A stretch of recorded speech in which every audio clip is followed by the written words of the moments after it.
لم علينا عبيدك يا رب، ما اشتغلناش من الصبح. زبون هنطلع نجيبه.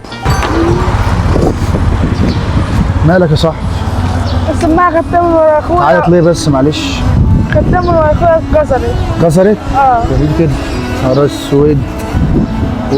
طب ما لفتش تصلحها في اي مكان؟ مش لاقي حد، لفيت البلد كلها مش لاقي حد. معاك فلوس بس اهم حاجه، هنوديك المكان يصلحها لك.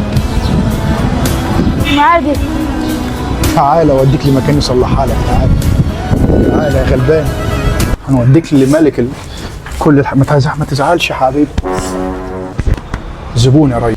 وده المصري ملك التصليح في الدلينجات. تعال. ايه مشكلتك؟ لا استنى، مشكلته ان هو عايز يصلح السماعه. ولف على المحلات ما لقاش حد بيصلح. ما تمام. جالناش زبون من الصبح. ما خلص. جالناش زبون من الصبح.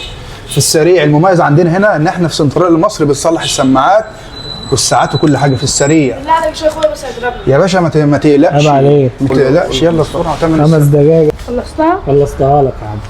شفت؟ احلى في قلب. سنترال المصري ما خدناش 5 دقايق وصلحنا الايربودز وكل حاجه موجوده. كل حاجه موجودة. مع جينيوس التصليح سنترال المصري. ما كل تزعلش، حاجة. احنا اهم حاجه ان احنا نراضي الاطفال. اهم حاجه الاطفال تتراضى. عايز تصلح ساعه او سماعه عليك وعلى سنترال المصري، وشعارنا هنبيع ببلاش وكأن الصنف ما جاش. يلا ودي.